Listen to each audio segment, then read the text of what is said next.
Jacinto Zamora. Si Jacinto Zamora ay isang Filipinong paring sekular o paring hindi kabilang sa isang orden, nakilala sa kasaysayan bilang isa sa gumbursa.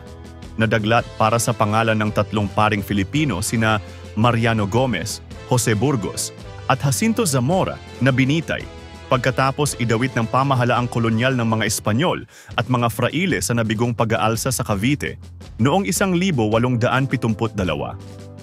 Ang pagkamartir ni Zamora ang higit na nagpaalab sa nasyonalismo ng mga Filipino at humangga sa himagsikan noong 1876.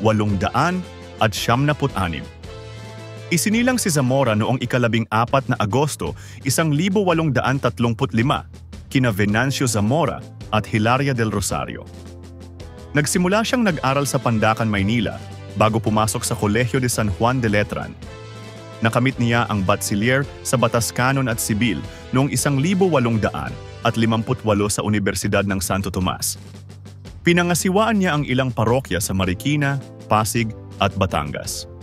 Noong ika-20 Enero 1872,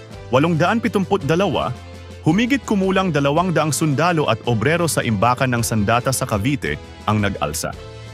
Madali ang nasugpo ng mga Espanyol ang pag-aalsa at ginamit itong dahilan upang supilin ang mga Filipinong makabayan at humihingi ng reforma sa pamahalaan. Idinawit ang tatlong paring tinagurian ngayon bilang gumbursa.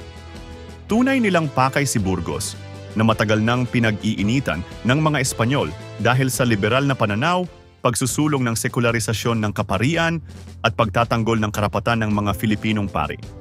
Malapit. Kay Burgos, sina Gomez at Zamora at magkakasama ang tatlo sa hangaring mapalaganap ang sekularisasyon. Kahit mahina ang ebidensyang mag-uugnay sa tatlo sa pag-aalsa sa Cavite, hinatulan sila ng kamatayan pagkatapos ng maikli at kahina-hinalang paglilitis. Noong 17 ng Pebrero 1872, binitay sa pamamagitan ng garote ang tatlong pari sa harap ng publiko sa Bagumbayan, ngayon ay Liwasang Rizal.